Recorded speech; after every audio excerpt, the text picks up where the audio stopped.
जय जगन्नाथ बंधुगण मु इंजीनियर दीप्तिरंजन पंडा आजिकार मोर रम्य रचना शीर्षक शुणिबा हास्यरसात्मक गल्प मार्कोनी। मार्कोना बजार शेष मुंडरे थिबा छोटिया औषध दुकान मालिक होउछंती त्रिबांकुड़ पट्टनायक। यही बजार रे आहुरी दुईटी बड़ बड़ औषध दुकान छक उपर थिबारु त्रिबांकुड़ पट्टनायकर कारबार कम, किंतु लोकटीर चालाकी पणिया जोगु विभिन्न कायदा करी से किछि किछि कमाए। से दिन त्रिबांकुड़ देखिला जन अपरिचित लोक रास्ता उपर जाउछि। से दुकान भितरु ताकु डाक पकाइला, हो बाबू इयाडे आसंतु। एवं से लोकटी दुकान रे प्रवेश करिया मात्रे ताकु पाखरे पड़िथिबा प्लास्टिक चेयर रे बसियाकू कहला। लोकटी किछि बुझी पार न थाए। तापरे त्रिबांकुड़ लोकटी केउ गाँर एवं मार्कोना बजार को से आसीबार उद्देश्य ताठारु बुझी नेला। लोकटी 20 किलोमीटर दूर कौनसी एक गाँर एवं से मार्कोना बजार किछि जिनिस नहीं सदाबले चलाचल करुथिबा ट्रेकर रे घर को फेरीजियो बोली कहला। त्रिबांकुड़ ट्रेकर जीवाको अध घंटाए विलम्ब अच्छी बोली कही से लोकटी साथी गप जमाईदेला। दुकान में अन्य कहीं नथांती, तेणु त्रिबांकुड़ से लोकटी को नाना अजब प्रश्न पचार थाए। प्रथम से लोकटी को पचारथिला, अच्छा भाई कहल रेडियो किए उद्भावन करथिले? लोकटी चटापट मार्कोनी बोली कहला।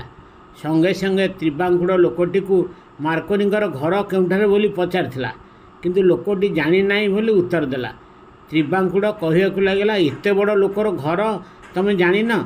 मार्कोनी घर प्राय यही मार्कोना गाँवर तल साहि तांका नाम अनुसार यही गाँवर नाम मार्कोना हेउछि। लोकटी के सब कथा अविश्वास लगिला। से कहला, बोध हुए मार्कोनी घर भारत बाहर, किंतु तुमे किपरि कहूछ तांका घर यही मार्कोना रे एवं तांका नाम अनुसार तुम गाँवर नाम मार्कोना किपरि हैला मार्कोनी न होई? संगे संगे त्रिबांकुड़ उत्तर देला, बोध हुए नुहे भाई, तांका घर भद्रक जिलार यही मार्कोना गाँव रे। पिलादिने मार्कोनी डांफण धरी सदाबले धान बस्ता को कणा करुथिबारु तांकर पिलाळी को मने रखियाकू से मरीगला परे गाँ लोक माने गाँर नाम मार्कोनी न रखी मार्कोना करथिले। एथर बुझिले तो? आ तुमे कौन अधिका मार्कोनी विषय जानिछ कहल भाई? त्रिबांकुड़ लोकटी को पुनश्च पचारिथिला। लोकटी मार्कोनी रेडियोर उद्भावक व्यतीत आउ किछि जानी नाही बोली कहला। जानिछ भाई मार्कोनी केते पाठ पढ़िथिले? लोकटी मना करियारु चटापट त्रिबांकुड़ से बहुत कष्ट चतुर्थ श्रेणी जाए पढ़िथिले बोली कहले। एते कम पाठ पढ़ी मार्कोनी किपरि रेडियो उद्भावन करथिबे से लोकटीर विश्वास हेलानी। से त्रिबांकुड़ को तमे मिछ कहूछ बोली कहला। त्रिबांकुड़ ता जीवन रे आदौ मिछ कहे नाही बोली सफेई देला एवं कहला, जानिछ भाई मार्कोनी को प्रथमे पेच खोलिया मध्य जणा नथिला, किंतु पर ईश्वर का आशीर्वाद तार को तार जोड़ी से रेडियो उद्भावन करथिले। ए रेडियो उद्भावन करिया तांको पूरा 20 वर्ष लागिथिला। यही 20 वर्ष रे से समुदाय 200 थर शक खाई अचेत होइतिले। लोकटी को त्रिबांकुड़ प्रकृत पागल बोली लगिला। से गाँ को जीवा डेरी होउछि बोली कही जीवाको उद्यत हेबारु त्रिबांकुड़ ताकू सुरेई पानी गिलास देई पुणी गप जमाइला। अच्छा भाई, तुमे मार्कोनी बापा नाम एवं तांका माँ नाम कौन जानिछ? लोकटी संगे संगे से यहाँ कौन बही रे पढ़ी नहीं बोली कहला। त्रिबांकुड़ उत्तर देला, मार्कोनी बापा नाम थिला फिलिप्स एवं तांका स्त्री माता नाम थिला मर्फी। तांका बापा एवं स्त्री नाम अनुसार पूरा फिलिप्स रेडियो और मर्फी रेडियो नामकरण होइछि। लोकटी के यही सब अजब कथा शुणी अखाड़ुआ लगिला एवं धीरे धीरे तार मुंड बिंधिया को आरंभ कला। त्रिबांकुड़ किंतु ताको छाड़ू न थाए। प्रश्न उपर प्रश्न पचारे व्यस्त। अच्छा तुमे जानिछ मार्कोनी रेडियो उद्भावन पूर्व कौन करुथिले? मु भाई केमिति जानिबि कहल बोली लोकटी विरक्तिर उत्तर देला। हाँ भाई, तुमे अवश्य किपरि जानिबो? आम गाँर बोली सिना मु तांकर टिकनिक विषय जानिछि। जानिछ रेडियो उद्भावन पूर्व मार्कोनी चाउल बेपार करुथिले। मार्कोना गाँर विश्व प्रसिद्ध चाउल को अखारे मुंडाई से भद्रक टाउन में बिक्री करुथिले। लोकटी पुणी थे जावाक उद्यत हुए ତ୍ରିବାଙ୍କୁଡ଼ ସେ ଲୋକଟିକୁ ମାର୍କୋନି ପ୍ରତିଦିନ କ'ଣ ଖାଉଥିଲେ ବୋଲି ପ୍ରଶ୍ନ ପଚାରିଥିଲେ।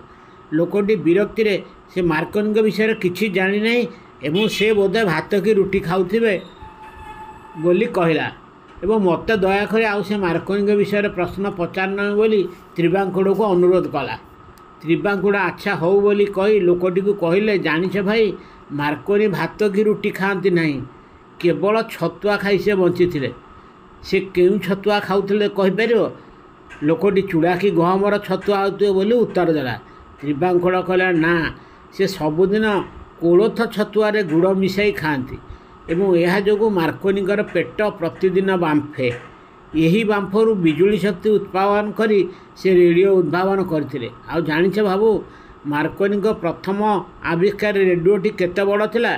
ଲୋକଟି ଅନାଗ୍ରହ ସହକାରେ କେତେ ବଡ଼ ବୋଲି ପଚାରିଥିଲା। ତ୍ରିବାଙ୍କୁଡ଼ କହିଲା, ଏହାର ଆକାର ଗୋଟିଏ ବଡ଼ ଟେବୁଲ ଆକାରର ଟିଣ ବାକ୍ସ ପରି ଥିଲା। ଜାଣିଛ, ଏହି ବଡ଼ ସାଇଜ୍ ଯୋଗୁଁ ତାଙ୍କର ଆବିଷ୍କାରର 15 ବର୍ଷରେ ସରିବା ଜାଗାରେ 5 ବର୍ଷ ବଢ଼ି 20 ବର୍ଷ ହୋଇଯାଇଥିଲା। ଲୋକଟି କିପରି ଏହା ହେଲା ବୋଲି ପଚାରିବାରୁ ତ୍ରିବାଙ୍କୁଡ଼ କହିଲା, ସବୁ ତାରଗୁଡ଼ିକ ଯିବା ପାଇଁ ରେଡ଼ିଓରେ ତଳେ ଗୋଟିଏ ବଡ଼ କଣା ମାର୍କୋନି କରିଥିଲେ। ଥରେ ବର୍ଷା ଦିନେ ଏପରି ବର୍ଷା ହେଲା ଯେ ମୂଷା ଗାତରେ ପାଣି ପଶିଗଲା ଏବଂ 1,500 ମୂଷା ଏହି କଣା ବାଟେ ରେଡ଼ିଓ ଭିତରେ ପଶି ଆଶ୍ରୟ ନେଇଥିଲେ ଏବଂ ଭାଗବାଣ୍ଟି ଜଣକେ 2 ଗୋଟି ତାର ହିସାବରେ ରେଡ଼ିଓ ଭିତରେ ଥିବା 3,000 ତାରକୁ ଟିକି ଟିକି କରି କାଟି ପକାଇଥିଲେ।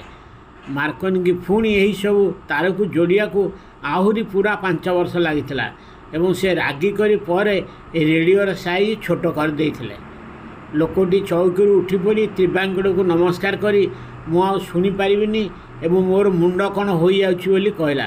ତ୍ରିବାଙ୍କୁଡ଼ ସଙ୍ଗେ ସଙ୍ଗେ ଗୋଟିଏ ମୁଣ୍ଡ ବୁଲା ଟାବଲେଟ୍ ଏବଂ ପାଣି ଗ୍ଲାସ୍ ଦେଇ ସେ ଲୋକଟିକୁ ଖାଇବାକୁ କହିଲା ଏବଂ ଆଉ 2ଟି ବଟିକା 4 ଘଣ୍ଟା ଅନ୍ତରରେ ଖାଇଦେଲେ ମୁଣ୍ଡ ବୁଲା ଜମାରୁ ହେବ ନାହିଁ ବୋଲି ଲୋକଟିକୁ ବୁଝାଇଥିଲା। ଲୋକଟି ବଟିକାଟି ଖାଇ ଏବଂ ଆଉ 2ଟା ବଟିକା ଧରି ତତ୍କ୍ଷଣାତ୍ ଚାଲିଯିବାକୁ ବସିବାରୁ ତ୍ରିବାଙ୍କୁଡ଼ ବଟିକା 3ଟିର ଦାମ୍ 15 ଟଙ୍କା ଦେଇଦେବାକୁ କହିଲା। ଲୋକଟି କାନ ମୁଣ୍ଡା ଆଉଁସି 15 ଟଙ୍କା ଦେଇ ତଡ଼ିତ ବେଗରେ ତ୍ରିବାଙ୍କୁଡ଼ ଆଗରୁ ପ୍ରସ୍ଥାନ କଲା। ଯଦି ଆପଣଙ୍କୁ ଏହି ଗଳ୍ପ ମାର୍କୋନିଟି ଭଲ ଲାଗିଛି ତେବେ ଆଗରୁ ସବସ୍କ୍ରାଇବ୍ କରିନଥିଲେ ସବସ୍କ୍ରାଇବ୍ କରିବାକୁ ଅନୁରୋଧ କରୁଛି। ଭଲ ଲାଗିଥିଲେ ଲାଇକ୍ କରିବେ ଏବଂ ବହୁ ମାତ୍ରାରେ ସେୟାର କରିବେ। ଜୟ ଜଗନ୍ନାଥ।